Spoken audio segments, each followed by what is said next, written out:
We're alive. Hey, everybody. Hey, everybody. We're still looking for my face? Yep, we're still looking for your face. Okay. Let me know if I need to sign out and sign back in. I can always do that. I'm reloading your face. Reloading my face. I come to you through There we go. All I had to do was reload your face, and now you're there. Well, Mel has conquered electricity. You know what? Maybe one day. I got romantical with fire. Fireball! Fireballs out your hands. Choo, choo, choo. You know, when one wants to get romantical with their lady friend, the power of obtaining and getting fire is pretty magical. All this from our sound check. We covered a lot on sound check. Yes, we did. Update on some controversies, some shit-talking family members. Graham's soccer world from coaching. That was one of the controversies. Okay, yeah. And then Tegan's basketball. Yep, basketball. Yep. We covered a lot. We did. And one of the three of us, the ability to obtain fire. Fire. Only one of us knows the secret. Only one. I think I have the board set up. You know, I was so excited about fire and all. There we go. Okay. Well, La la la. All right. Do you want to do like a real show? sure, why Yeah, not? let's roll. All right. I'm ready. You ready, Houston? Never. One more cough. I'm going to cough regardless. It doesn't matter. All right. Well, let's do it. But for you, there you go. Thank you. Like a fucking show pony.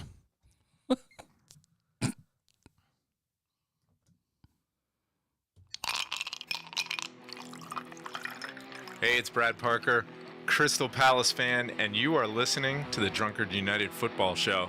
It's a parade. That's a dig. Oh, it was a fucking parade, all right. It was a parade for Everton Football Club. Yeah. That's for damn sure. Absolutely.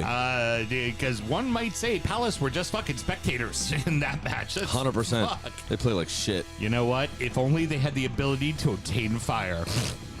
Let's start the show. Born in the land of Bowie, Maryland. Bred to be a fan of fucking Everton. Punch you in the eye and drink your rye. Sam Houston. Sam Houston? Arsenal fans have another Sam. AKA the fucking Gooner Graham. Stump of a lord. Look straight in shorts. Sam Grammy. Sam Graham. Fucking United!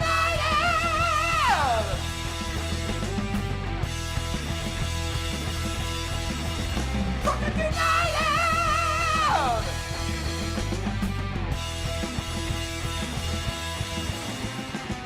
Hello and welcome to the DU Football Show, a completely biased recap of the English Premier League as told by two common American schmucks. I am your host, Sam Houston, and across the way with me, with this fly-ass hair, because he likes to be all romantical for his lady friend, Mr. Samuel Graham. Sammy, how you doing there, buddy? Doing very well. Been able to use my fire wand appropriately. My lady friend is romanticized and satisfied. I would say, although I think the reference I would have liked to have made, you wouldn't have gotten. It would have been Poindexter from Revenge of the Nerds. He had red hair and it was all pushed over and poofy, curly, just like yours is right now. But All right. you wouldn't have gotten that reference, so definitely not. it does not matter at all. No idea who that is. We're recording at the DU Public House just outside the nation's capital. You can check us out on all podcast platforms. Please be sure to rate, subscribe, review, and share with a footballing friend.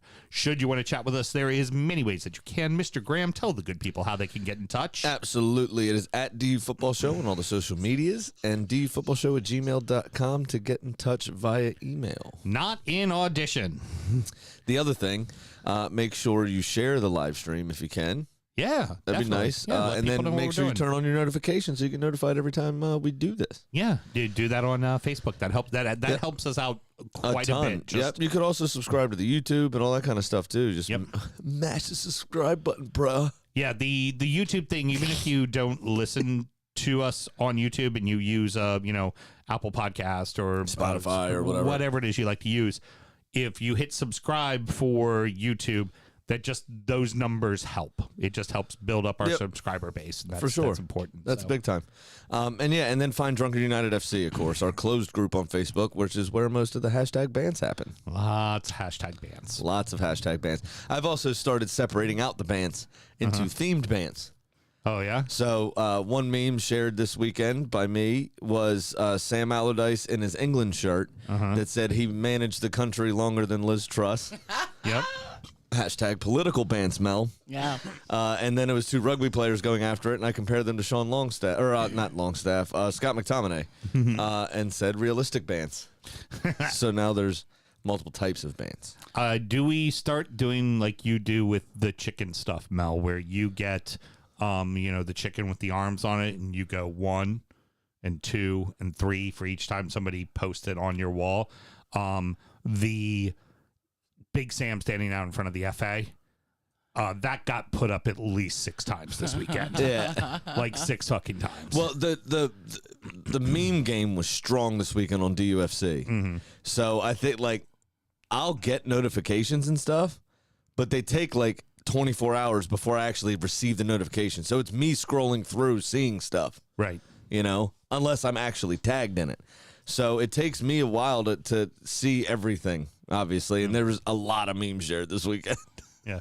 So we all just missed it, I'm sure. Yep. And one other thing, be sure to look around at halftime. Not every halftime, but most halftimes, either myself or Sam come on for a quick 3-4 minutes, kind of recap what's been going on with the day. Normally, while enjoying an adult beverage in the morning, which is always a great time to enjoy one. So Absolutely. We do have a few people in the chats. There's at least 5 or 6 people watching us right now, Great. including Smokey, who's back.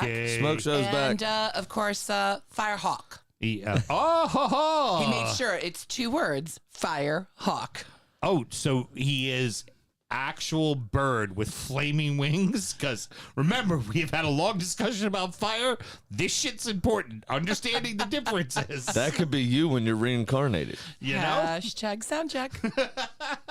And Smokey, unfortunately, going to have to wait all the way to the end. But spoiler alert, it was a fucking handball. Oh my God, was it a fucking handball? The other thing is you could light up Smokey's smoke once Like you that? to obtain your abilities. Oh, this is if going I to make get fresh fire. air when I'm looking for lighters so much easier. Oh my God, I could just be like Houston. There we go, lit. Very good. Sam and myself both work in the wine and spirit industry and both have a deep, passionate love for all things distilled spirits. So as the red-blooded Americans we are, we vow to have a drink in our hand throughout this show and every single show. This one, Mr. Graham, I found one of those illustrious unicorn bottles. So, Mr. Firehawk, you will particularly appreciate this because you've asked us before about unicorns, and here we have one. Go for it. Yes. So this is Henry McKenna single barrel bottle and bond 10-year-old. It is 100 proof. Obviously, it's bottle and bond. That is a mandatory piece of that, and it also has to be aged no less than 4 years. This one's aged 10. All done under the supervision of the United States government. Mm-hmm. It is delicious, and it's won a fair amount of awards. Before the Whiskey Advocate Top 20 was introduced, it actually won Best Whiskey at the San Francisco Spirits Competition, which is one of the most widely... Oscars for alcohol. Right. It is winning Best Whiskey is winning Best Picture. But it's accepted as like a real competition. Right. Very true. Not a paid-for competition, which Right. a lot of some of these are. Yeah, very true. But it also got Whiskey of the Year from Whiskey Advocate at one point as well, prior to the top 20 list being started. You said you ran about 60? I got it for 60. So back in the day when it first became a thing, this was a $35 bottle. Now, obviously, prices have gone up. A realistic price for this bottle now is about 50 because the cost is right at the 40 range. So a $50 bottle is the appropriate cost. I've seen this on the shelf for as much as 100. It's not worth 100, to be honest with you, because this is just old school classic bourbon. Yep. This is what when somebody says, "What does bourbon taste like?" You pour them this. It is delicious though. They do a very good job. It's balanced, has good viscosity. It doesn't burn. The flavors are nice and rounded. I really enjoy it. You get a nice creamy vanilla up front. And then it levels out with that kind of round caramel at the end as well. I'm pouring more in the It's glass. fucking good. Yeah, if you top me off there too, I'd appreciate it. Could you pass me some whiskey? Gladly. Yeah, so it's good. Drink responsibly. Yeah, this is. I was just very happy. If you didn't show the bottle already, show that to everyone. There you are. This is the Heaven Hill Distillery, is where this one comes from. Yes. Taylor says, well, you can find this in Nottingham Forest because it's a unicorn, but somebody does want to know legit, where do you think you can find this? I found it by luck, honestly. It was at Wells. I was at a tasting, and it was in their cabinet. And I said, if no one buys it by the time I'm done doing the tasting, I'm walking out the door with that bottle. Right. I've seen it in a few places. It's one of those things. It's a lot like the Pappy and the Weller and the Stag stuff. You don't have it all the time. It's not like it's just a readily accessible thing. It's normally something that the distributor gets in twice a year.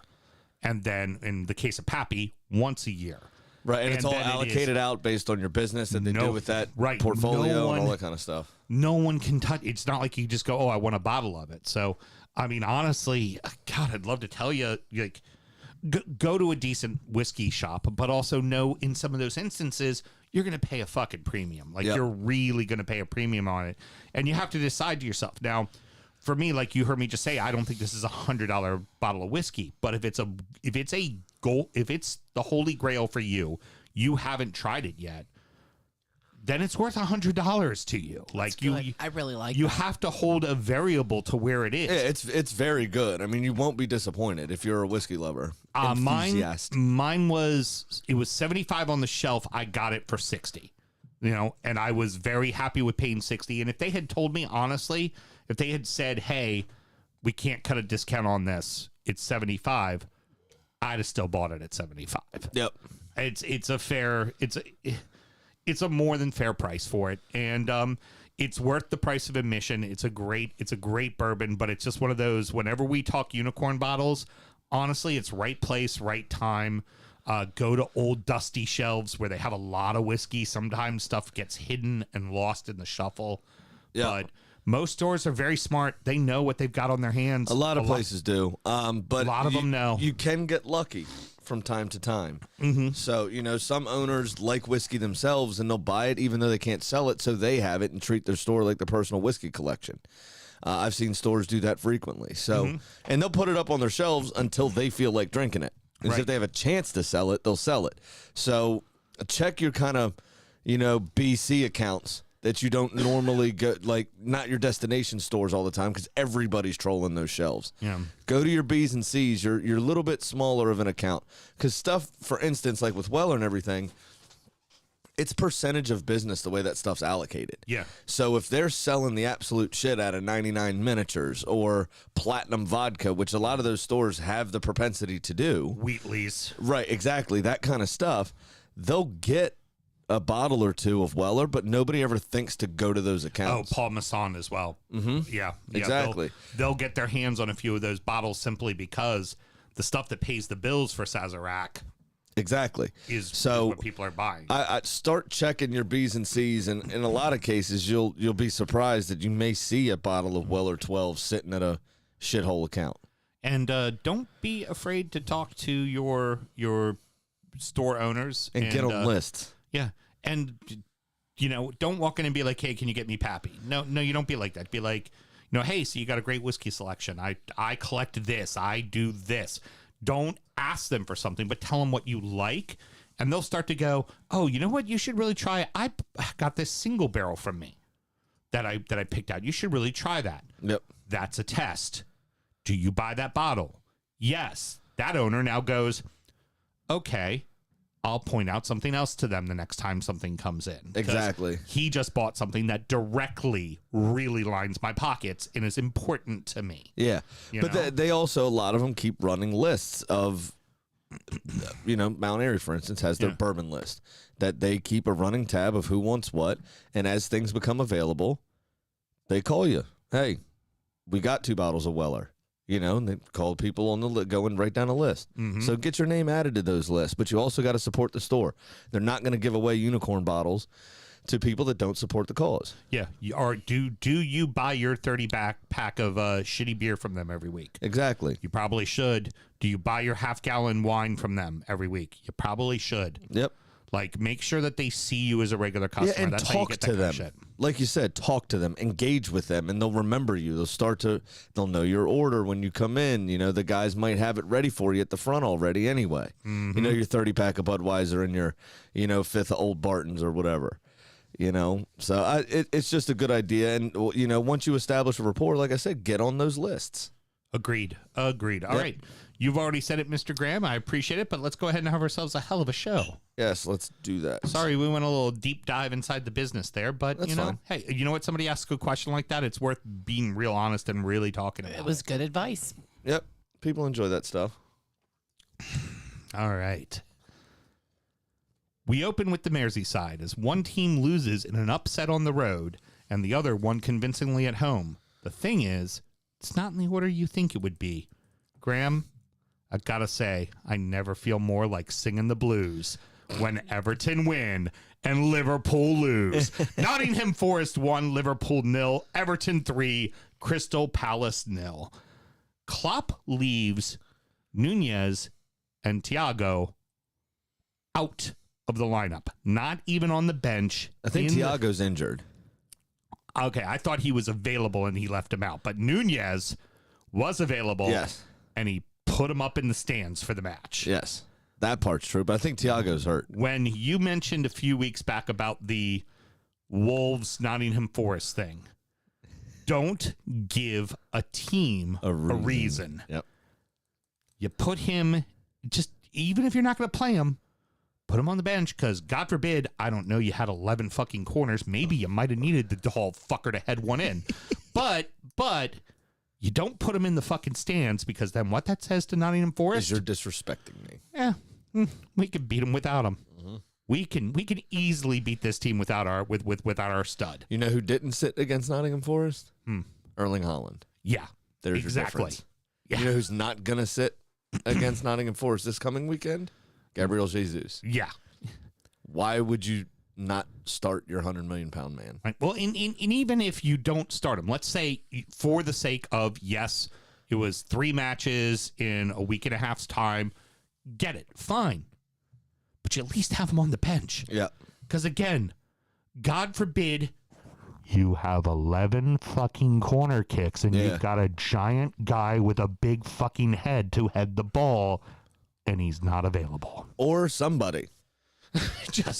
He could mix it up with Serge Aurier. He's known to do some rash shit. I did enjoy the bants on Drunken United FC where everybody was doing the, well, you see, they have 23. Yeah. We can't buy 23 players. How can we compete with that? The excuses, yeah. And also the win didn't help. Yeah. It was very funny. Steve Cooper's team, they were determined, they were resilient, they rode their luck a bit. Oh, absolutely. And it took a special day from Dean Henderson to keep Liverpool out. They did have a fair few shots, and especially that save at the end. That header. That one on the line. That was fucking brilliant. I remember a younger host of this show back in the day would pull off a couple of those every once in a while. Those are sexy when you pull that off. That out of nowhere, you're like, oh no, he's not getting that. Whoa, whoop. What's that hand? Think, knocks it away. Those last 12 minutes watching Dean Henderson with his cute little baseball cap on, just denying everything. A lot of people don't do that anymore. That's surprising because there is a lot of glare in stadiums. He's the way done it they're multiple built. times at the city ground. Yeah, it's just the way season. the stadium's facing, the way the sun hits the field is right in his eyes down at that end of the ground. I was sleeping in, and Houston comes in. He goes, "Girly, wake up! You're gonna come home and watch this." Right. I'm like, what the fuck? And then I'm like, oh, this is interesting. Yeah. Yeah. It was a wonderful display. But Liverpool had a ton of early chances, and they really should have been 2-3 ahead inside of 20, 25 minutes. But they did give Nottingham Forest a platform to grow into the game, and they did. Apparently, didn't know this, Awoniyi was on the books at Liverpool for 6 years, never made an appearance for the first team. Yep. Didn't know that. Didn't know that. Scored, kind of did a weird muted thing. Then I think he thought he was offside. VAR confirms the goal, and then he does like a pseudo celebration, kind of LeBron James-esque strut thing, Right. which seemed odd, and kind of anticlimactic, if you ask me. But it was good. It was a phenomenal result for Forest. Obviously, Forest could have made it 2-0 a couple of separate times there in the second half. They got chances there down the stretch. But it's one of those where it's a bonus game, right? You got points from a game you didn't think you were gonna. Right, precisely. Which is massive. And I just want to look at real fast. I just want to look at the league table real quick and tell you that it's getting a little jumbled up there from the middle to the bottom. Oh, absolutely All it is. 3 teams in the relegation zone are on 9 points. Leicester's in 17th on 11. Southampton in 16th on 12. Villa in 15th on 12. So one win and the right results go your way, and Forest climbed to 15th. You know what I mean? It's very jumbled up. You have Bournemouth, Palace, Everton all on 13, and then Brighton is sitting in 9th on 15 points. So 2 games separate 20th and 9th. Yeah.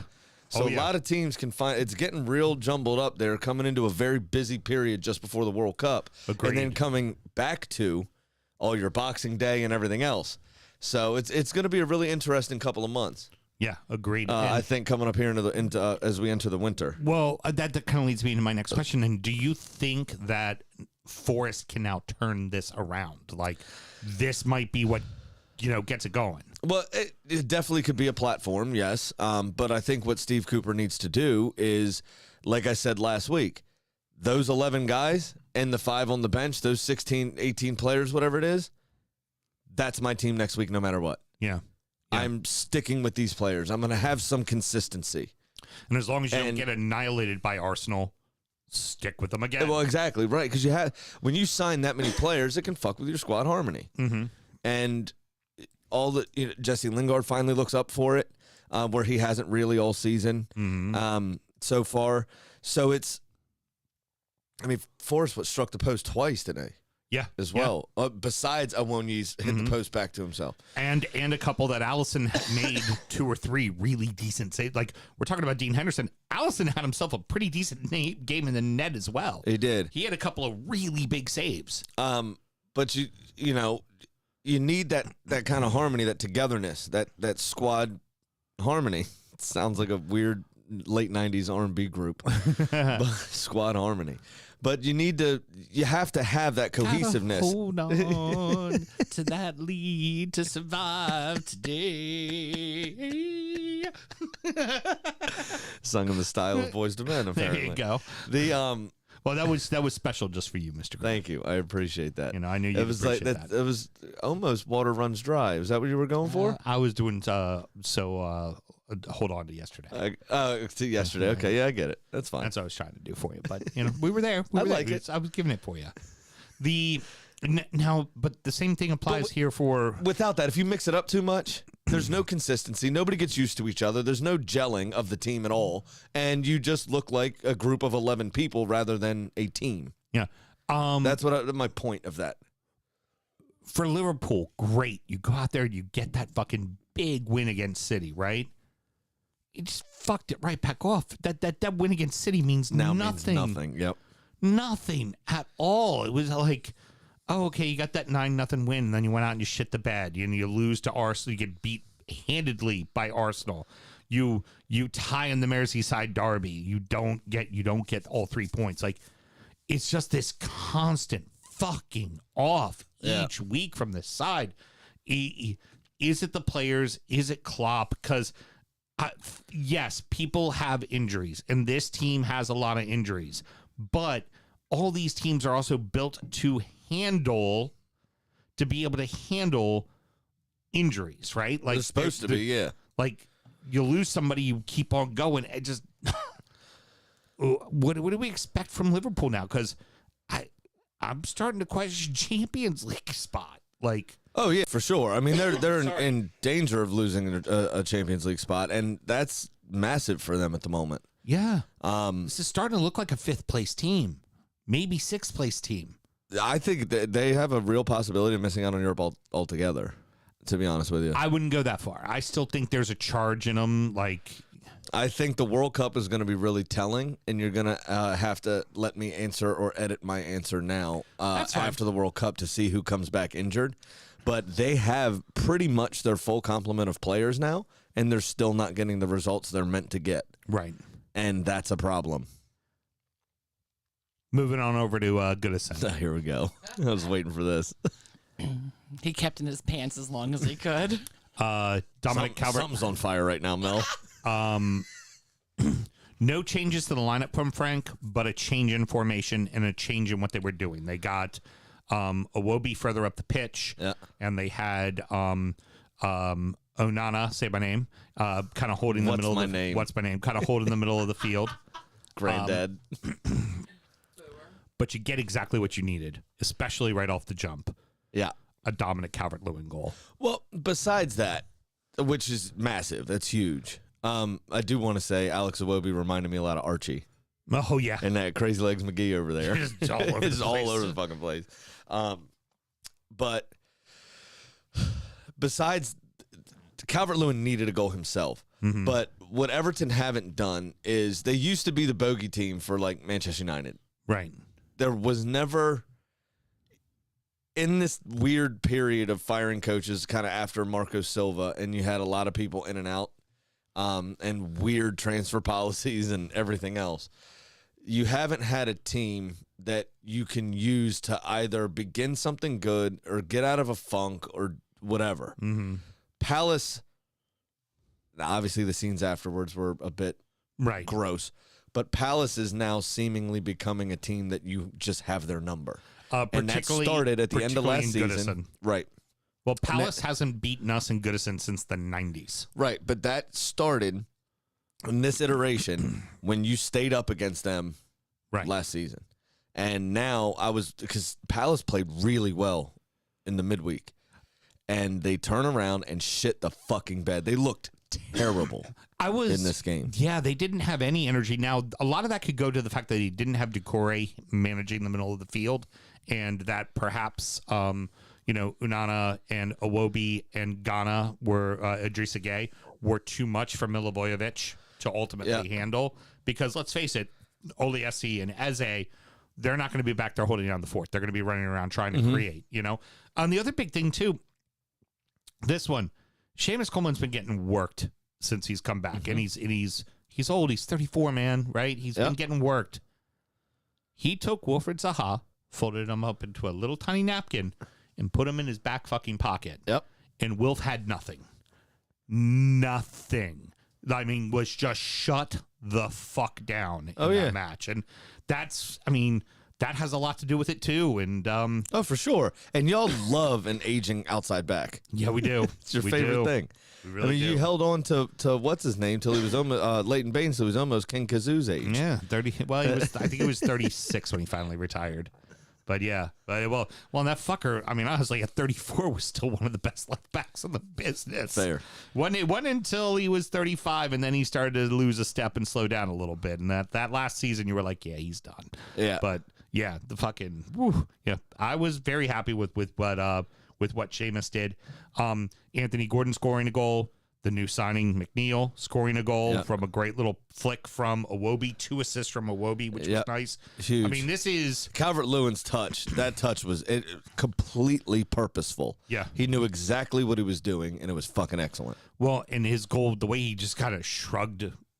it was Gui, right? That he shoved him off, essentially. And also, just the stuff you expect Calvert-Lewin to do. The back to goal, the... bringing down all aerial balls, like every single aerial. He just won them all. And, pardon me, for Everton, that's exactly what you need. And Southgate in attendance, I'm sure, helped. I'm sure that absolutely helped. I'm sure that gave some motivation because Calvert-Lewin goes, you know what? No offense to Ivan Toney, but if I get my shit together right now over this next month, he's going to take me instead of him because he knows who I am. he's used me before. You know what's crazy, I think? Callum Wilson got healthy at the right time. He's back amongst the goals in the last couple of games.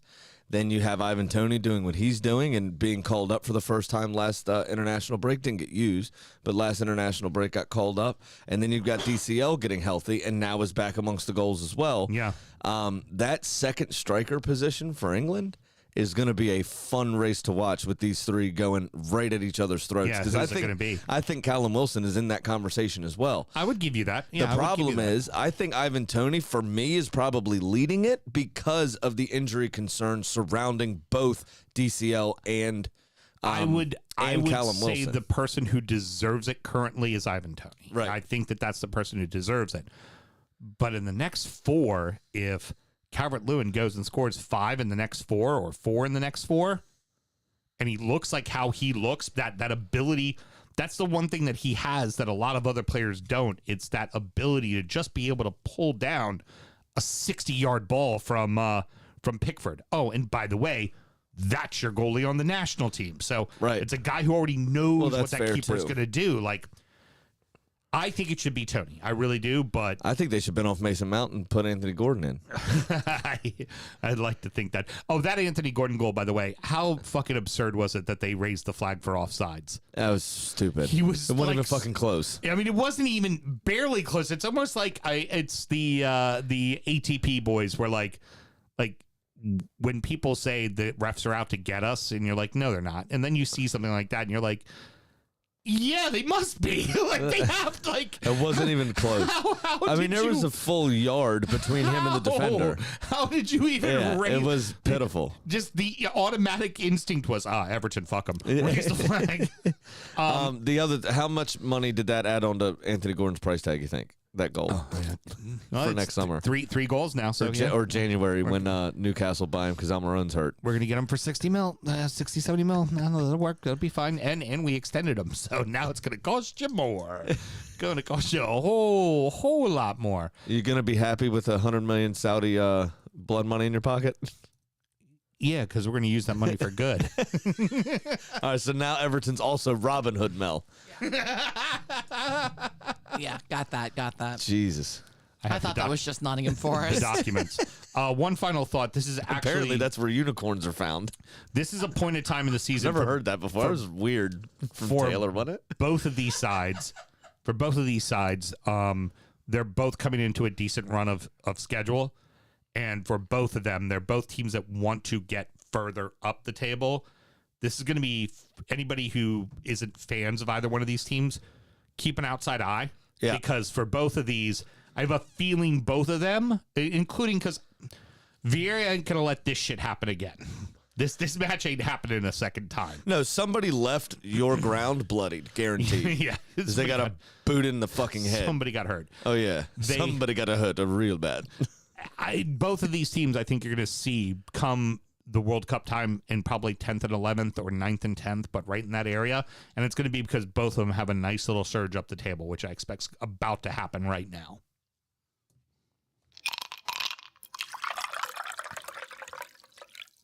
We had a couple of emphatic wins, both sides that were desperately needing it. Aston Villa 4, Brentford 0, Leicester 4, Wolverhampton 0. And you'll always walk alone. My God, the team must have hated him. I mean, the first 7 minutes, goals, and not just like goals, but like beautiful. It was 3-0 perfectly- 15 minutes in. The training ground perfectly routine. set up, just like boom, boom, boom in. It's like, holy shit. Have y'all been sandbagging this whole Well, time? that's it. That's exactly right. It's like they were playing to get him fired, but then Hold on. the whole Let me go ahead and do this because you guys, both of you are already sorry. going to it, so I think this is worth bringing up. So our boy Andrew from the Everton Aren't We pod, he's Yes. the one who's gotten the rib broke at a Dropkick Murphy show. He's emailed in a couple of times. Dropkick Murphy's coming to town, I think Tuesday, by the way. So I'm free. the virility of Villa. With Villa Virility. with Villa once again fucking. Is it time to ask ourselves, is Steven Gerrard just a Scouse chastity belt? I was never impressed by the Rangers title, given that their league is essentially a race between a Ferrari, a Lamborghini, and a bunch of Honda Civics. I told him via text, I said, hey, one of those Honda Civics fueled by heroin, know your fucking teams. Let's go Ibs. With Villa, he seemed more intent on establishing dominance than what was best for the club. Thoughts? Now I open the floor. So the training ground routine, was that the first goal, wasn't it?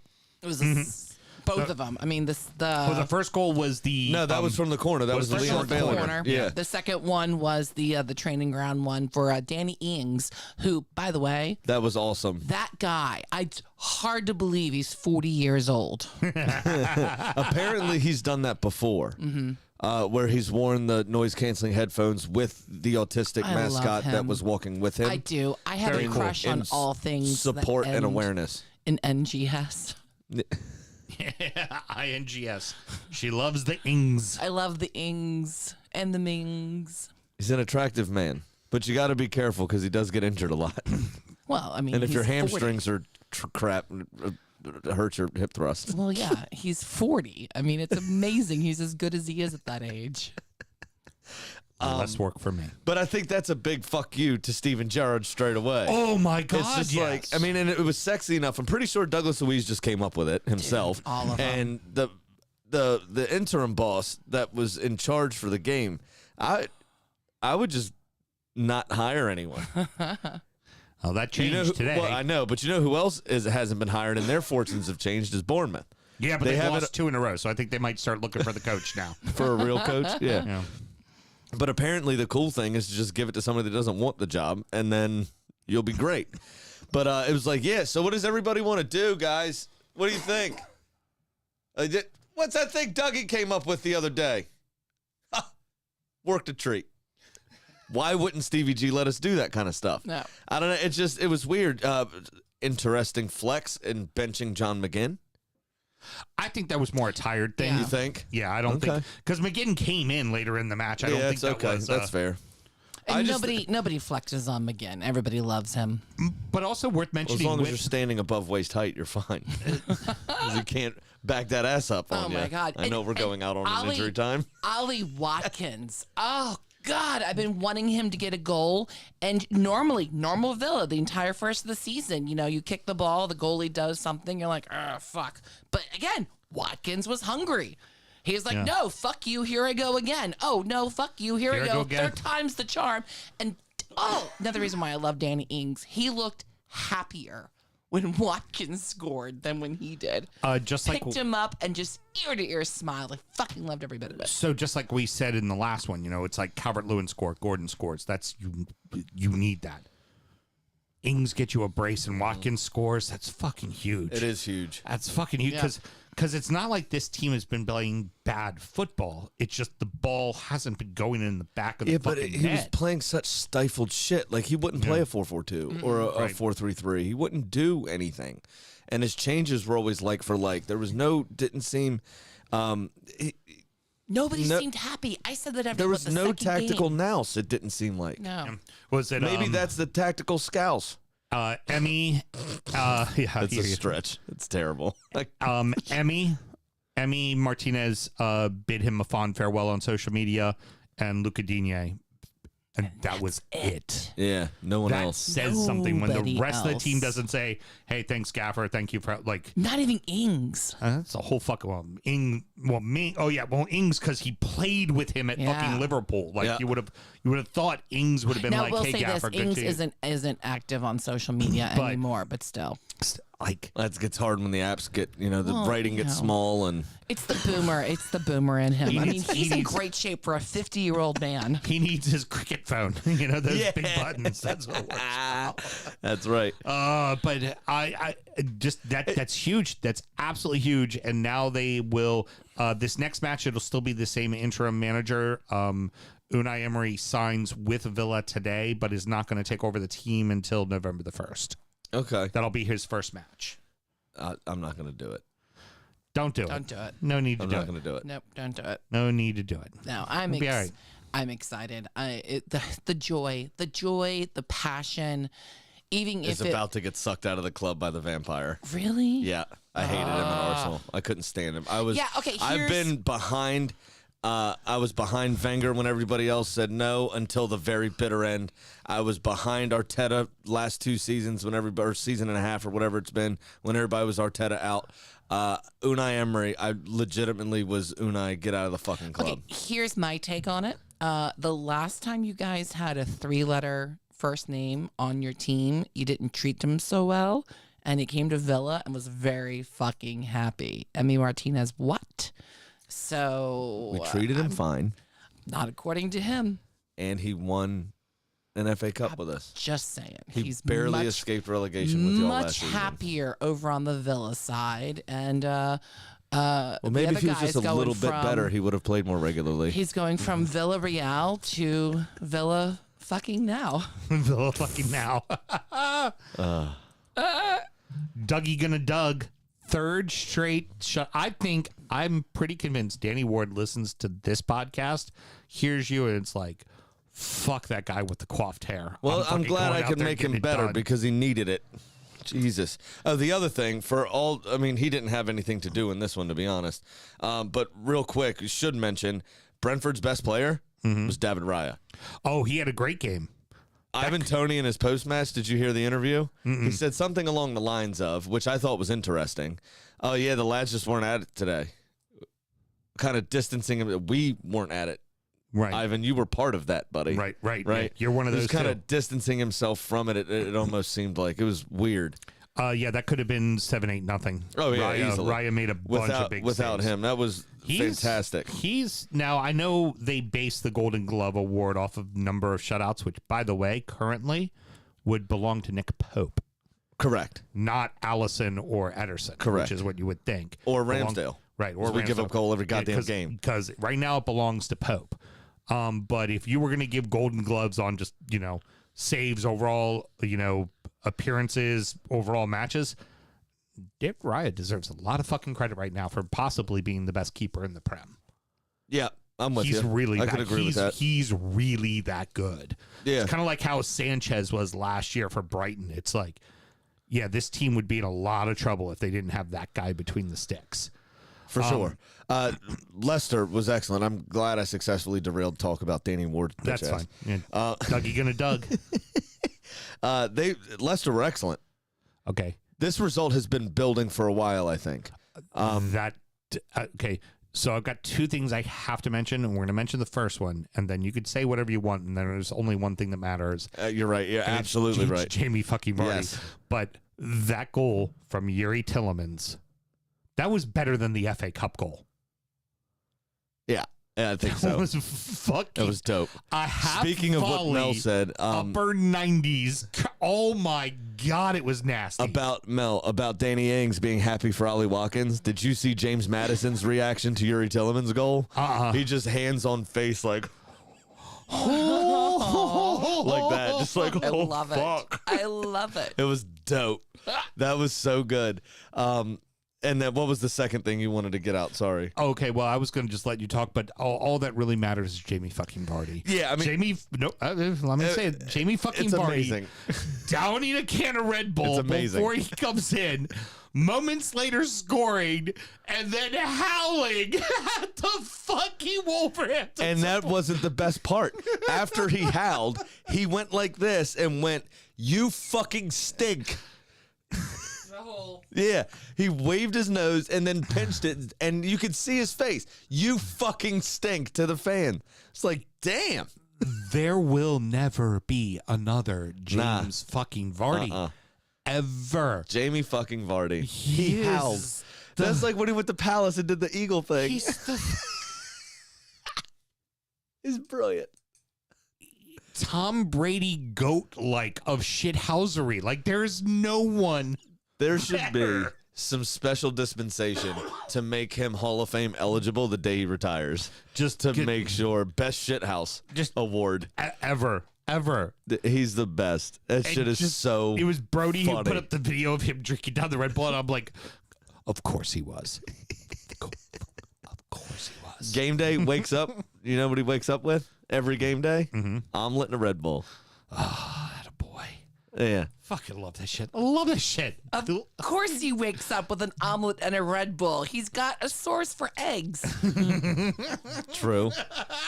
True. That's why Kitty hasn't left an egg in the coop. She's shipping him over to Vardy. Yep, getting him to Vardy for his I'm omelet. surprised on that he game day. hasn't mimed throwing a phone over the edge of a boat, given everything his wife went through. Oh, very true. Very true. I don't think she'd be off. I don't think she's off limits to him. What do you think? I think he No. gives her shit at home. Oh, I do. I think he definitely does. I don't think he could turn it off. I think the day that Mrs. Rooney won the court case, he probably sat there in the house and fuck told you. I told you. I told you not to fucking get involved in this shit. And what did you do? You did exactly what I told you not to do, and you did it. Where what she really needs is a supportive husband. It's like, oh, it's okay, baby, don't worry about it. No, That's not him. no. Fuck you. I told you not to do that. Why did you do that? You fucking cunt. that is Jamie fucking Vardy to a T. It has to be. And I really don't care what else happened in this match. All I care is that Jamie Vardy downed a Red Bull, scored a goal, and fucking Howled at the Wolves fans. Fucked off on the Wolves fans. I'm surprised Jose It's Sa's. honestly all I care about this entire week for this entire show. I didn't is hear- Jamie Vardy doing that. I didn't hear anybody giving Jose Sa shit. And he got beat at his near post twice. Yeah. Now, honestly, Yuri Tillemans, that was a special goal. James Madison's wasn't. I thought Sa could have done much better with that. He probably isn't catching shit because he's the one thing keeping him alive. Because let's face it, a lot of their games they lose 1-0. Yeah. You know, he's that's true. really been kind of keeping it together. Diego Costa is taking a lot longer than I thought he was going to come up to speed. Now, I didn't think he was going to light the world on fire, but I thought he'd be doing better than this. You thought he'd be finding some garbage goals. Yeah. He's You know, not doing a like damn thing. Berbatov back in the day. Like Berbatov's slow as hell, really was way over the hill, but would score a goal every couple of games just because he knows how to fucking get the ball on his foot when he's inside the box. Here's an interesting thought because Villa has already hired their replacement. Wolves still hasn't hired the fucking replacement and has been turned down by a couple managers, yeah. Well, as Jamie already said, they fucking stink. Who wants to manage air? This is getting bad. Apparently, they Very were in bad talks for with Nuno Wolves. to come back. Right. But nothing's come of that so far. I don't know what they're going to do. I is worry for very- Wolves this season, and they're ones that have aged a little bit, too. I mean, they have one of the older squads in the Premier League as far as I'm aware. We said it last week. Diego Costa didn't help that stat. When you look back around you and you go, are there three teams worse than me? And right now, if you're Wolves, the answer is no. The answer is like, maybe one, but they beat Liverpool. No, like like you're the worst. Like this is starting to feel very Sheffield United. This scenario right now. For and you've Wolves. got international quality players in that team. How many of them go, fuck this? And just stop caring, especially when it gets closer to Because the they World know Cup. Ruben and Neves after the knows World he'll get a Cup. move. Jose Sa knows he'll get a move. Yeah. How many of them go, fuck? Who cares? Do we think? Final question: do we think that this is now Leicester turning the corner? I think so. Probably. If honestly Danny Ward can keep his head out of his ass long enough to make a couple of saves, I think Leicester can figure it out. I really do. He's got 4 shutouts in 5 matches. Oh.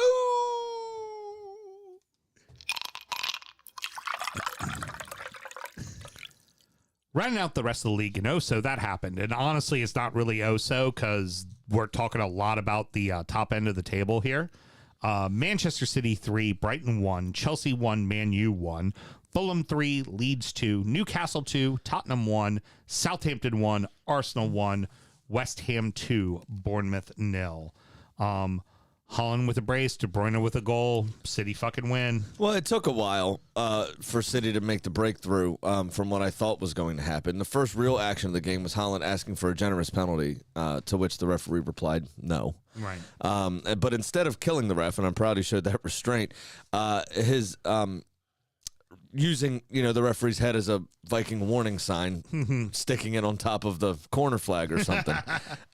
He didn't do that. He just decided to go, okay, no problem. I'll take matters into my own hands then. Yep. And scored 2, one of which was a penalty later on.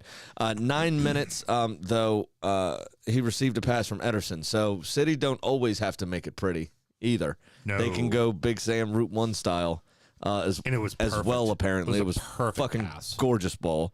And he brushed Adam Webster off like he was a fucking dandelion. Mm-hmm. And he went sliding 18 feet. Yeah. And I know the pitches are watered, but go on. Yeah. I mean, that's strong. Yeah. That's real strong. Like, whoop. Trossard rifled in a shot near post from a good 20 yards out, probably. Ederson, I think, could have done better there as well. Absolutely. But for the Seagulls, you got to be happy. You got a goal, and it's your leading goal scorer. So that's it, even in a loss, at least there's a goal. There's something. There's some positives you can take. Drought for goals. Well, so you come away with a goal. That's a good thing. And here's another one. They actually outpossessed City at City. Wow. They had 54.1% possession, I think it was, to City's whatever is less than that makes 100. Got it. 45.9. I'm just going to let you hang out there and do the math. Couldn't think about it. Carry the one. But so there count was my toes. there was use the abacus. Yeah, there was a couple of really good moves from Brighton. There's a lot of positives they could take from the game.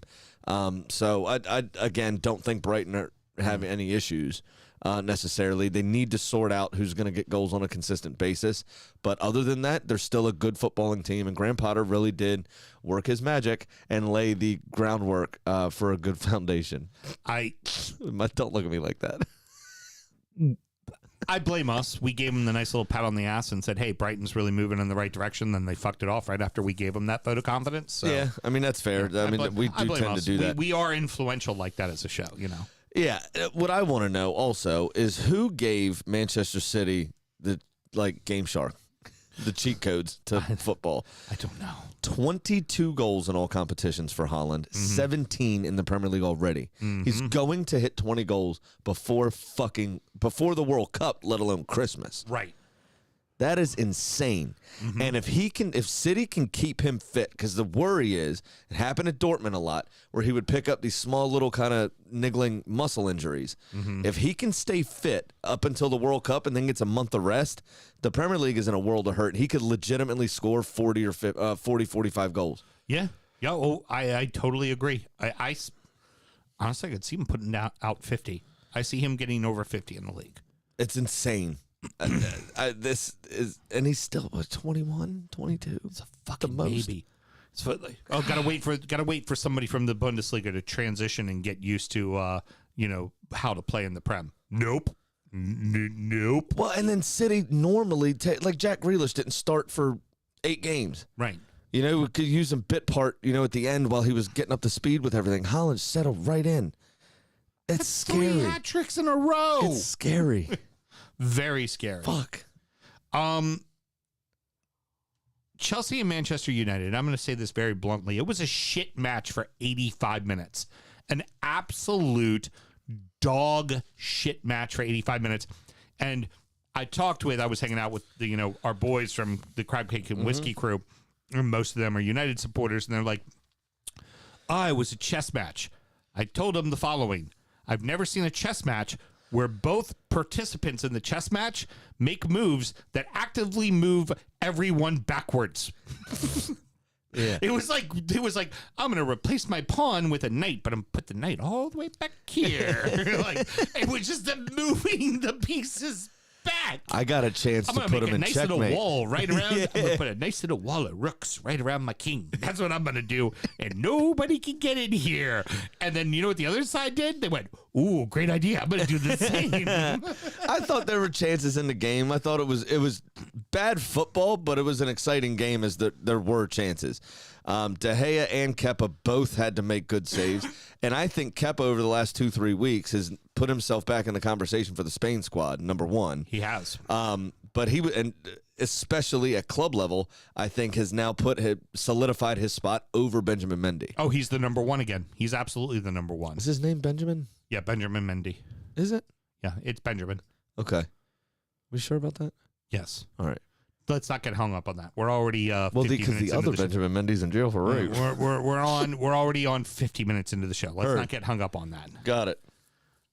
Now, here's the one thing, Mr. Graham. I would like to eat crow. Finally, for once. Oh my God, referee! You're so brave and so strong.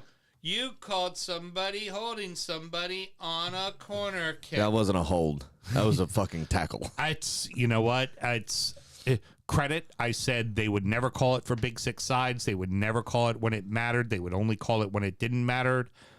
Clearly, the referees are calling this now. Yep. And that's good to see. Now, I just want to see it called consistently. So if it's being called on one end, you better be calling it on the other end. Yeah. I mean, this was so blatantly obvious he could not call it. Yeah. He had him over the shoulder, like one of those, kind of Yeah. like this. Yeah. He had the other arm around his waist. I mean, he could have been done for sexual assault. Scott McTominay, what the fuck are you doing? Just dumb. I mean, and Ten Hag's got to be sitting there like, why would I ever bring you on again? Right. Never. I think the only thing Scott McTominay did there was move Harry Maguire one place up the pecking order above him. So now he's not the last player that's going to come on. He's the next to last player that's going to come on. Unfortunately, Varane got Getting hurt. Yeah. And that he was in tears as well. That was, I think he knew. I haven't heard what the diagnosis is yet, but I think he's worried that his World Cup's in doubt. Oh, yeah. Another person. For Another sure. person. It's Yeah. a shame. It's an absolute shame. And it may have already been announced, but I don't follow Manchester United news that closely. Great goal from Casemiro. I mean, literally millimeters. So millimeters over the line. Yeah, I said this it was a great save initially from Kepa too, and I hope he got credit for it because it hit the inside of the post and wasn't in till it bounced. Right. And then he almost got it clawed out. It was just a second too late, half millisecond too late. But did you see the picture I shared of Casemiro hyping the corner, yelling at the fans? Yeah. He's so baby-faced that he shouldn't, like, my brain doesn't, I can't wrap my head around him being able to show that sort of intensity and emotion. Right. Because he has such a chubby cheek kind of baby face that it just doesn't register with me that he knows what intensity is, even though he's properly hard. Right. It's like fucks with my brain. You know, it's like if you like tasted something that was meant to be sweet. So say like you had a Cinnabon, Right. and you went to eat it, but it tasted like steak, and then it was your brain just fucking haywire. That's how it made me uncomfortable. Got it. I mean, ultimately, here's the sad part: is all of this is still overshadowing Ronaldo.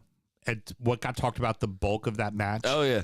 It's Ronaldo. It's when does he play again? When does he come back again? Do they use him again? Because here's the thing: in a match like that, you know exactly what Manchester United needed. Fucking Ronaldo. Yep. But he's a petulant child. Yeah. You know what I really want to know? What would be very interesting is for Casemiro to post what McTominay bought him for dinner because he got him out of fucking jail. Got him out of jail. Very good. Cottagers keep rolling, man. Fulham is playing really good fucking ball right now. They really are. They're not set back by going down. They respond well. This is a very different Marco Silva managed team. Yeah, for sure. They actually look like they have a defensive shape, which they didn't when he was with y'all. Everton didn't when he was with y'all. There was no defensive shape. It was just go all the time, and that included Seamus Coleman and Leighton Baines. It was like, just get as high up the pitch as you can, as fast as you can. And then everybody makes all the jokes about, Tim Ream being at best a championship fullback, and every time Fulham comes up, he goes to the bench, and he's wearing the captain's armband, and you know what? He's doing a good fucking job. He's doing all right. You know, just give him Not the scoring opportunity. many fantasy points, dickhead. I mean, is he a rock star premier fucking center back in this league? No, absolutely not. And if anything, he does have his faults, but you know what? He understands Fulham Football Club, and he understands how they fucking tick. And sometimes that's all you really fucking need in your team, is you don't need a bunch of new pieces like, say, Forest has done, or Fulham did a few seasons ago when they tried to bring in a bunch of new pieces. Yeah. Sometimes you just need the people who got you there, and then you need the complementary pieces. What you need is people around that you. fucking care. Yeah. And he cares. He cares about the community. He does a ton of work with special needs children in the area, and he gets it.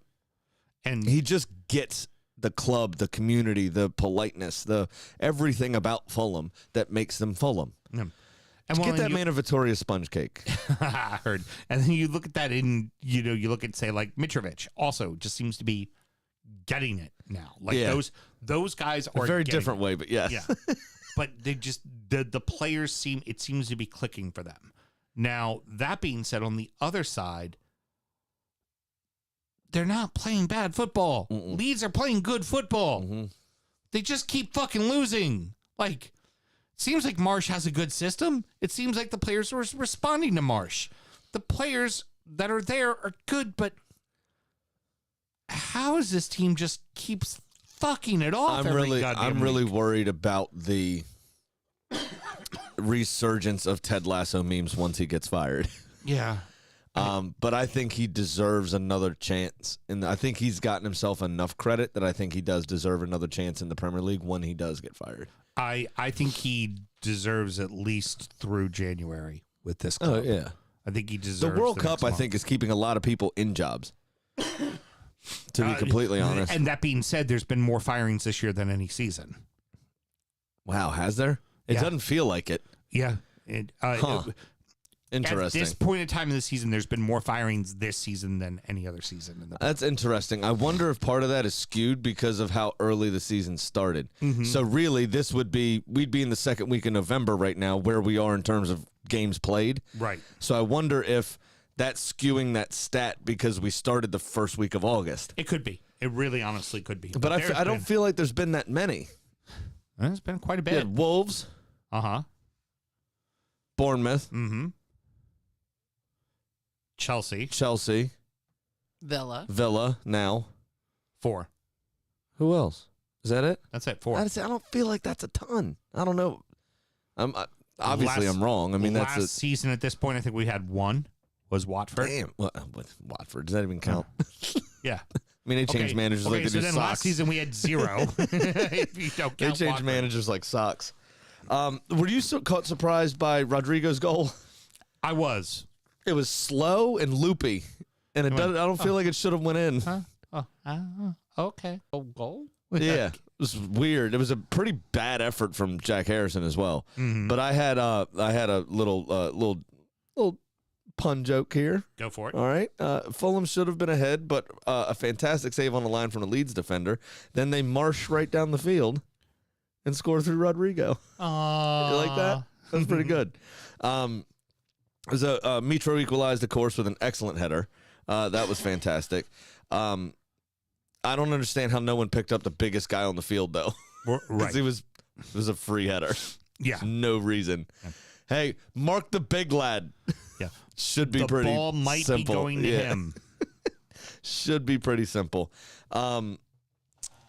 Great moves from Leeds just after halftime. Surprisingly, the teams were level all the way through to 60 minutes. Leno had a couple of big saves. Bobby D. Cordova-Reed found the back of the net with a good header. And then fucking Willian scored. I know. That's all I have to say about it.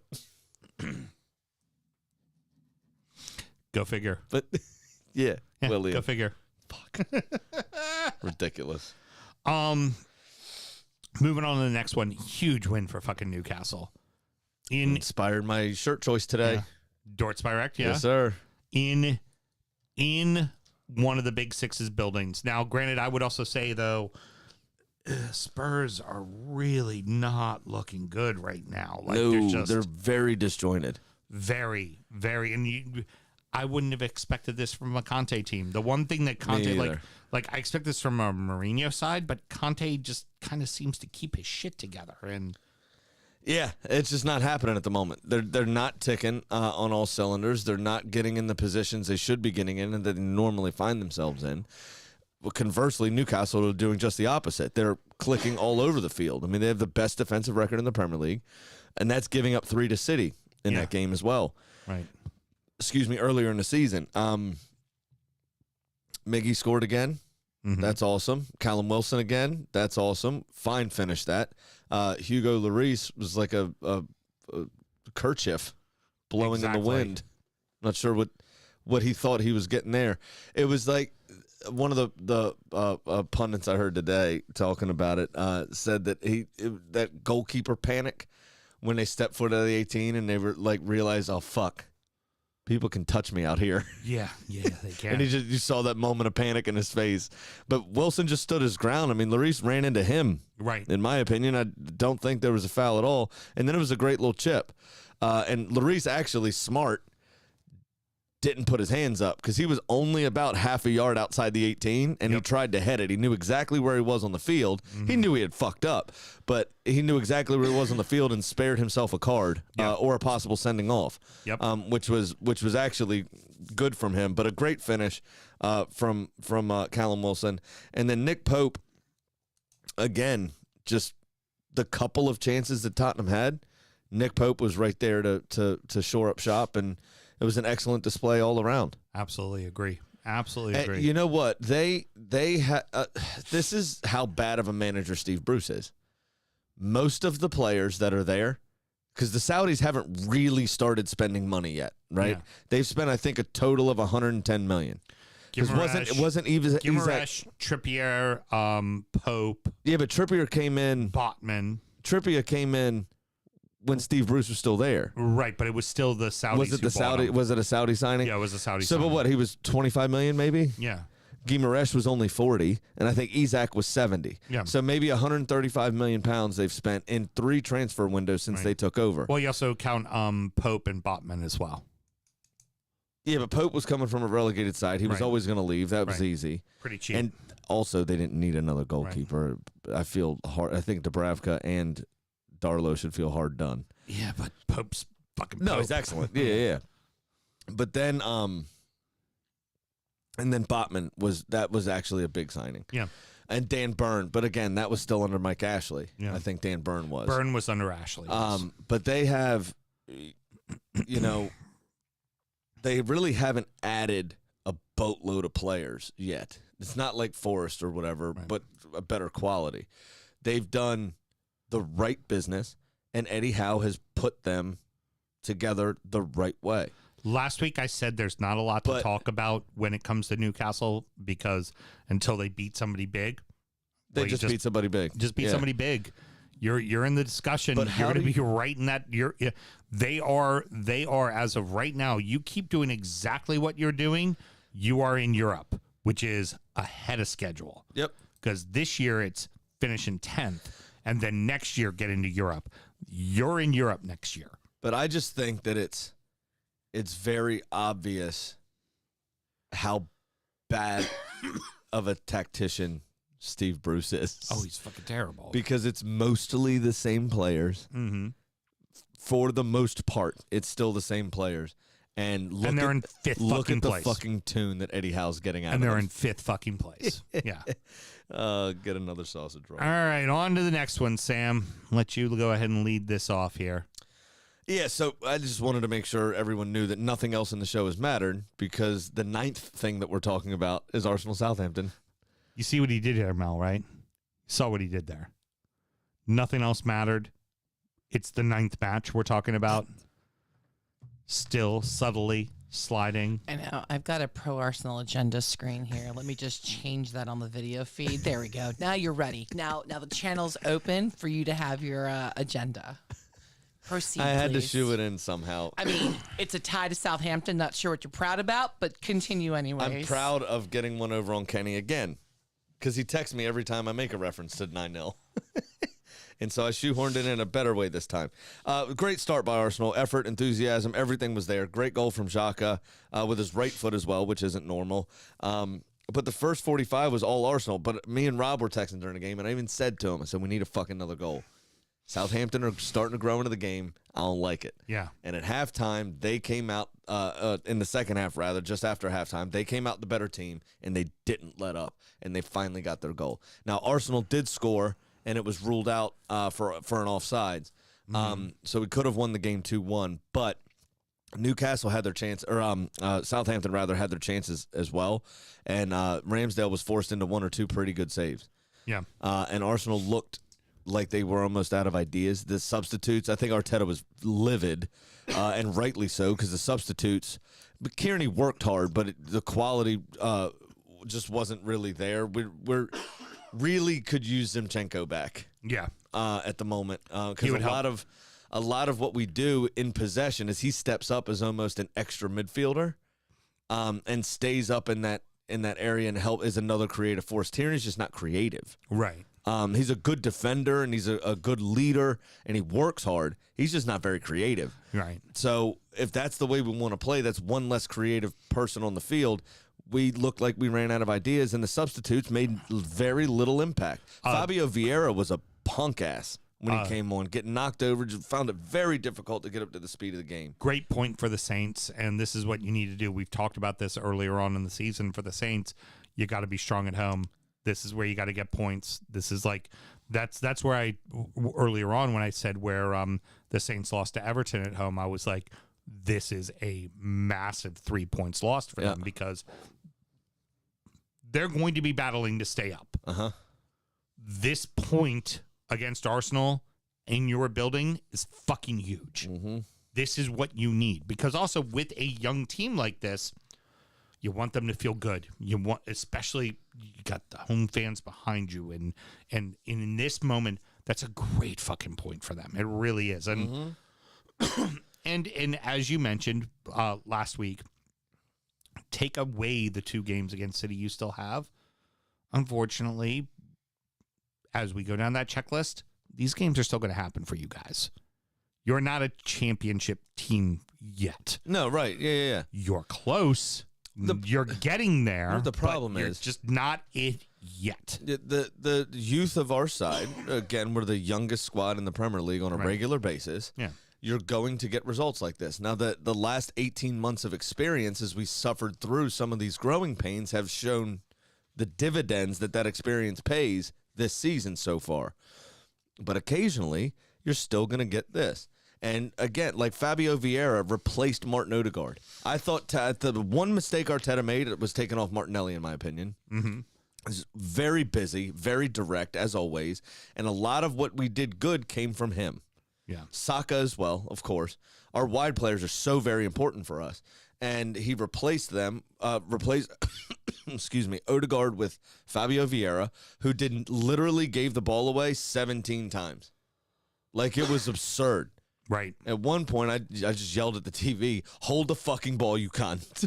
Heard. Stop giving a fucking ball away. Like, it was ridiculous. Even Tegan was like, what the hell is he doing, Dad? And I was like, I don't know. Also, don't say hell. All right. On to the volleyball match. I mean, footy match that was. Now, hold on. Okay. You're not getting away from the Sons of Anarchy extra, Lianco, squaring up to 2-foot-tall Eddie Nketiah. What is he trying to prove, big man? Just, that he's hard. Hey, listen, I'm going to issue this invitation right now. Pick on someone your own size. Okay. Very good. Okay? That's all. Okay. Can I repeat my joke again then? Go ahead. The volleyball match, I mean the footy match that was West Ham versus Bournemouth. Pretty uneventful first half, except for right at the end when absolutely, positively, I used to play volleyball. That was a fucking bump. That was the hands were together like this, as we're showing on the video, and he bumped it like bump, set, spike, goal. That's exactly what fucking happened. That's funny. It was. I would like to also instance in this right here. Please, yes, Mo. Oh, I have thoughts from Smokey. Okay, Smokey. Gonna try to explain how that's not a handball. We knew this was coming. Clear my throat for this one.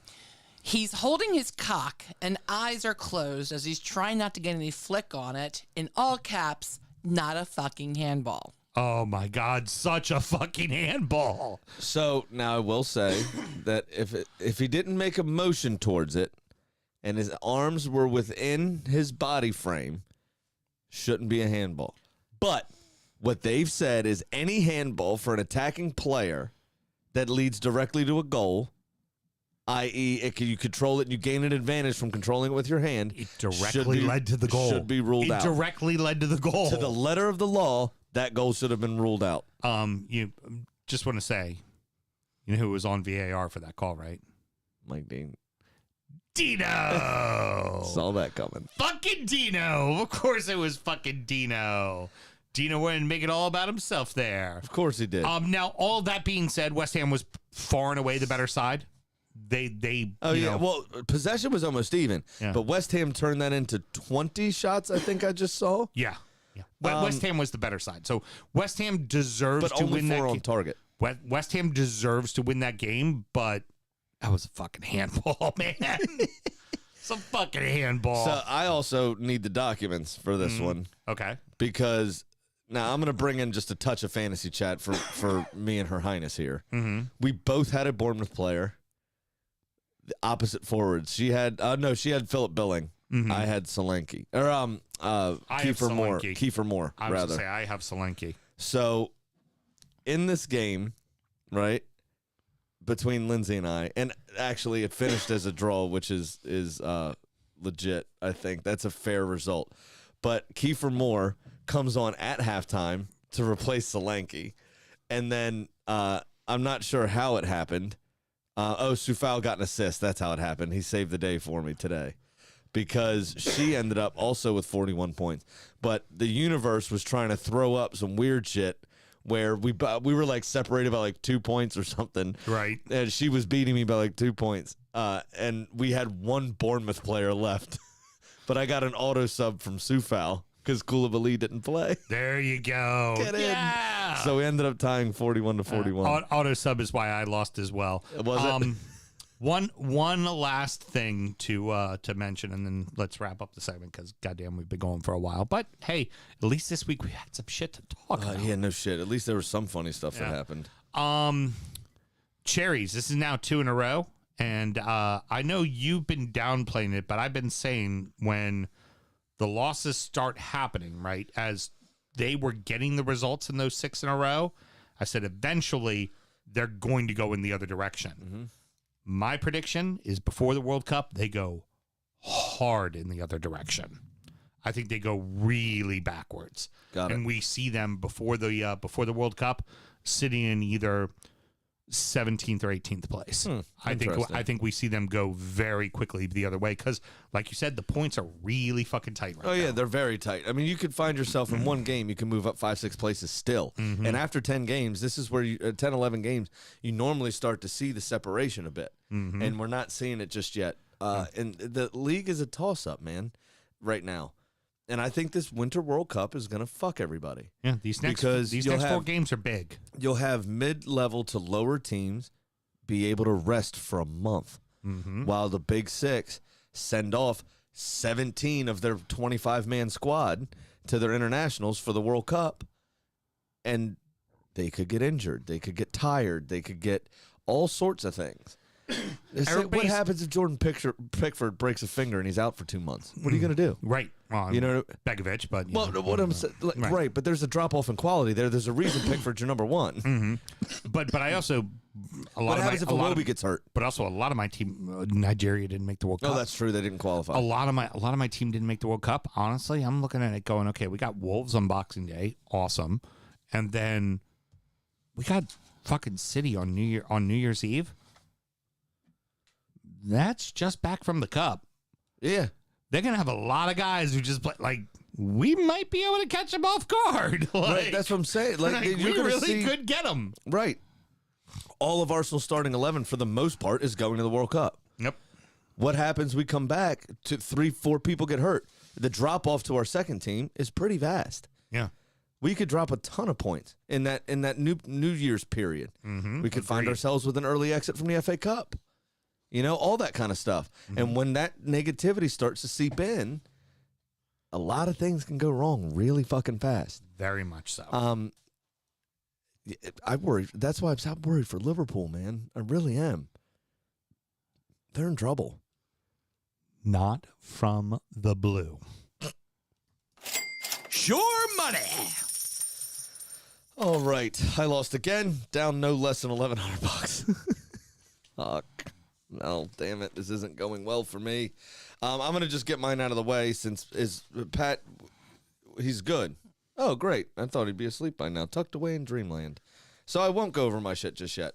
Sammy, what do you got going on? Why can't Big Six side score more fucking goals? So 1-1. I went with the 2.5 over on Chelsea and United, and as we said, they fucking did nothing for 85 minutes and then scored 2 goals in the fucking end. I had fucking Scousers There you go. as Very mine. good. So I just wrote mine to be like you. So there's that. And what is your bet for this week, my friend? Like I said, only 2 fucking goals, so I am now down $368. Big Sam's Lock of the Week. Round numbers, Graham. I know you like round numbers. 20% of the time. It works 100% of the time. Round numbers help. This week, I'm going to take a 5-way parlay, all big clubs.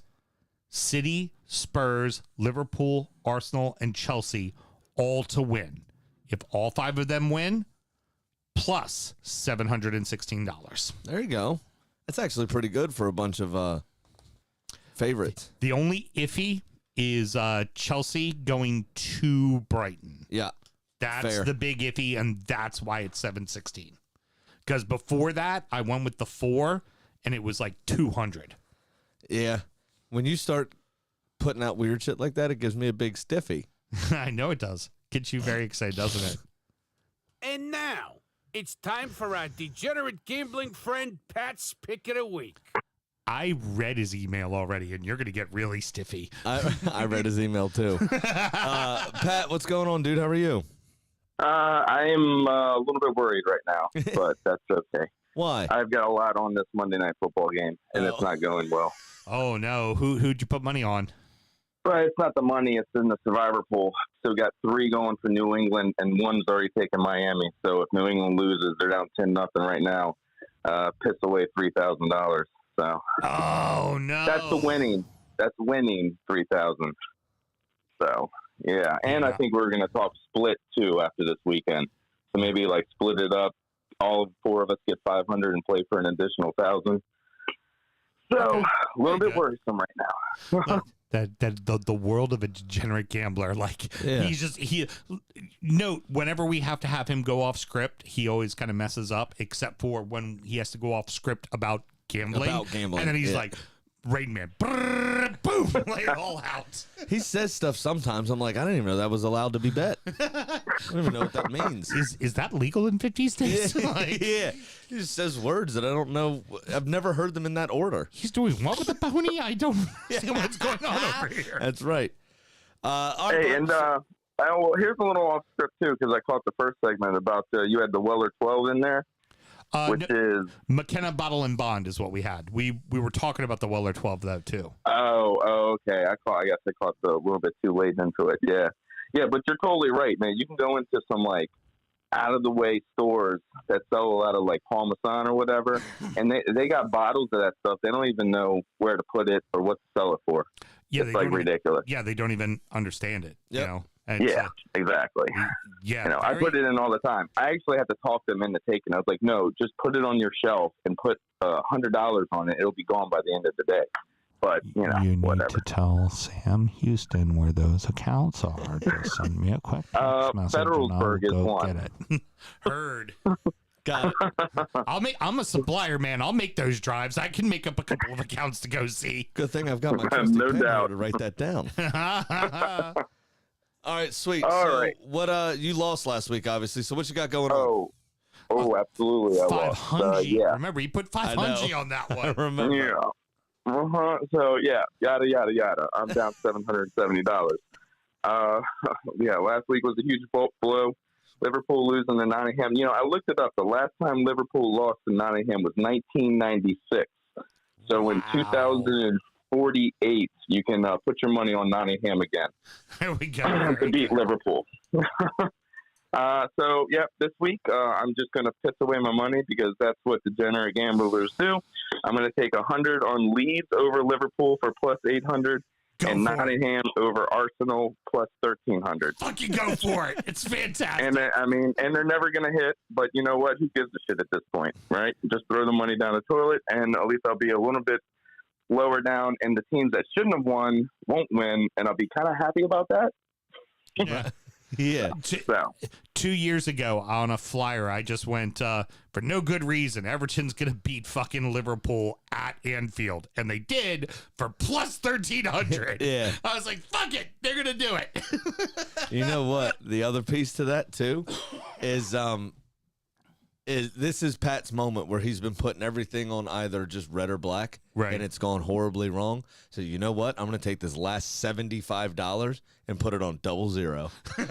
I'm just going for fucking broke. So I've got a prop bet. Uh-huh. Keith wants to know, will Pat ever learn the team's name is Forest and not Nottingham? We've told him 100 times. It's what's the second name, what's not the the over first. under? He calls Palace Crystal all the time. We've told him about you call them by their last name, not their first name, but it doesn't matter.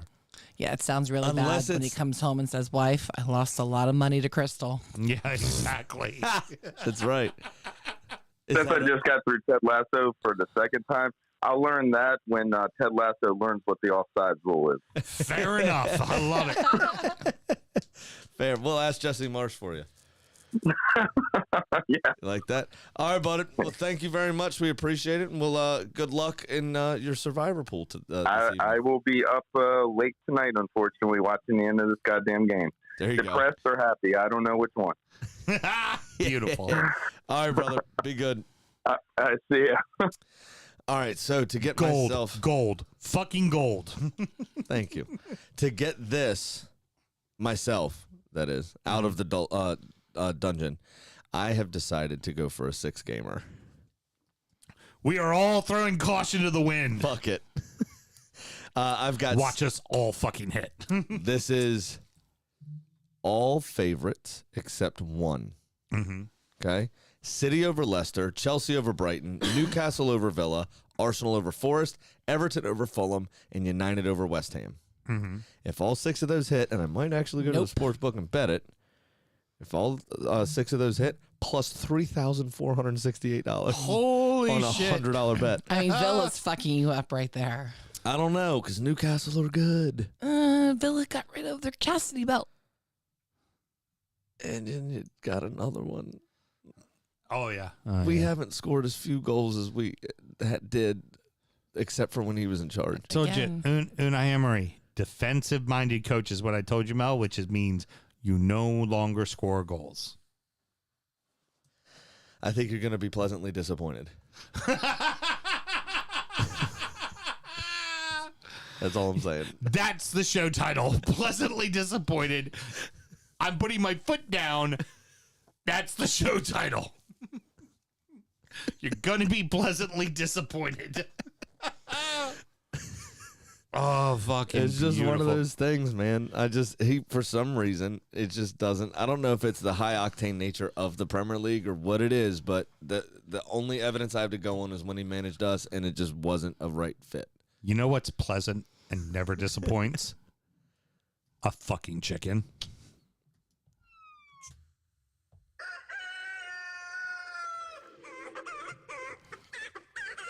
Well, Kitty has lost 3 in a row and sits at 5 and 6. So, Kitty was hiding out in the coop. Now, I'm not sure if she's hiding from the bookies or from Kenny, who threatened to turn her into fried chicken. Narnia's got magical powers, man. But nevertheless, I gave Kitty Brentford welcoming Wolverhampton. So she swiftly pulled out her phone and showed me pictures of her when she was in the Barossa Valley. You know who else is in the Barossa Valley? She was hanging out with Jane. No shit! How about that? Oh, yeah. Apparently, Jane had called her in for some much-needed consulting with Jane's new flock. You know, get And- them in line. In exchange, Jane helped her with some valuable beekeeping tips to pass on to me. You were almost there. You missed it right at the end. Well, we all know that I'm going to ignore you and that Jane loves her bees, and so obviously Kitty is picking Brentford to win. I really thought she swiftly was going to fuck her up, but just the word beekeeping. Apparently, that's the one that fucked her up.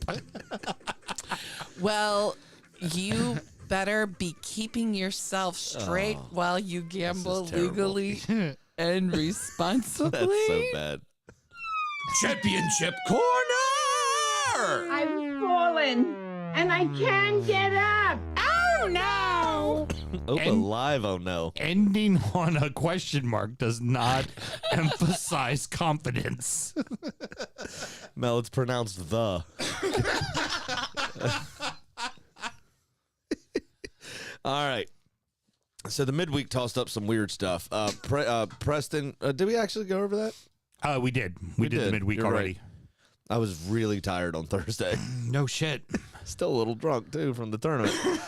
Blackpool beat Preston North End 4-2. Yeah, I knew that by your ability to drink the whiskey. You were having a little troubles with that whiskey. Yeah, it was rough. And it was good whiskey, too, which was annoying. Blackburn beat Birmingham 2-1. Borough and Huddersfield drew 0-0. Millwall beat West Brom 2-1. QPR 2-1 over Wigan. Reading 2-0 over Bristol City, continuing their fine form. Hull 4-2 over Rotherham in the Nobody Cares game of the week. Sheffield United and Norwich drew 2-2. Coventry 2-0 over Stoke, and Burnley back to winning ways 4-2 over Sunderland on Saturday. On Sunday, just a couple of games. Swansea beating Cardiff 2-0 in the Welsh Derby. And then Watford beating Luton 4-0, apparently turning in a wonderful performance. That leaves your table looking like this. QPR now top the table with a +8 goal differential and 30 points. Blackburn Rovers, same number of points, but only +4 in second place. Burnley dropping down to third with a +14 goal differential and 29 points.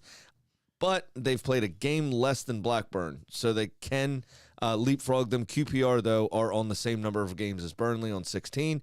Swansea City are up to fourth on 27 points with a dead even goal differential. 22 for, 22 against after 16 games played. That's pretty interesting. Sheffield United in fifth on 26, as are Millwall in sixth on 26 points. Only 7 goals separating them in goal differential. Norwich down to seventh with 25 points. Reading in eighth on 25 as well, but they have that whole -4 being the only top half table. No, because they go to 24. Sorry. Preston North End are also technically in the top half of the table, but also have a negative goal differential. Watford are in 10th, and Luton are in 9th. All right. So that rolls your stuff around. At the bottom end of the table, West Brom are in a really bad way. In 23rd now on just 14 points with a -2. Huddersfield dead last on 12 points with a -6. Just above them are Coventry. And then you've got Middlesbrough just outside the drop zone with Cardiff, Wigan, and Blackpool going in ascending order up the table. West Brom's one you got to watch because that's like Sheffield Wednesday going down. That's almost that could be problematic for them as a club. That is like an Everton going down to the championship. That is a big fucking That would be a deal. big deal. That was like when Newcastle got relegated the first time. Yeah. It was a big deal. Yeah. I mean, very big Keegan's deal. Entertainers he finished runners up in the league, or maybe that was Bobby Robson. But one of the two of them had Newcastle in second place, and then 9 years later they get relegated. Yeah. All right. Well, that's going to wrap it up, boys and girls. Sam, any parting words? Not really today that I Cool. know about. I don't Excellent. think so. I just want to celebrate Danny Ings again for his awesome display of compassion and humanity. Lovely. That was great. And to anyone, I'd said it to all my store owners, to anyone that knows any Indian people, wish them a happy Diwali. It's Oh, their very Festival of Light that started on Friday, runs through Wednesday, but today's the big day. Oh, very cool. Yeah, Monday as we record, it's their big day. But Diwali's the Indian Festival of Light. It's kind of not necessarily their new year, but it's their big celebration year. Excellent. Very Yeah. cool. Very cool. So- I will make sure I do that when I'm out and about Do in the that tomorrow. marketplace Makes you look like a cool dude because nobody else knows about it for real. Excellent. Very Yeah. good. Well, next up is Injury Time, where we're going to talk about the beers we've been drinking. We're going to check in on our adopted clubs, look in on our fantasy, and preview the weekend's action. Sam, should somebody want to find Injury Time, how do they go about doing it? Patreon.com/DU Football Show. Just one very easy, simple $5 tier. You get all the extra content, which is, as Sam said, Injury Time, our weekly preview of what's coming up, and then Sound Check, which is our actual sound check. You get to hear us test the mics, check the levels.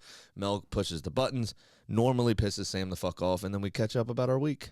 Exactly. Yeah, and by buttons we mean Sam's buttons, not definitely my buttons. not the podcaster buttons. Well, it's hard for Definitely you my to push buttons because you only have half a finger over there. I know. Last time I pushed his button. Woof. All right, everybody. Thank you to everybody who joined us live. Really, we love the support, and keep sharing, letting people know, and do what you can to help out the show. Other than that, till next week, everybody. Obtain fire.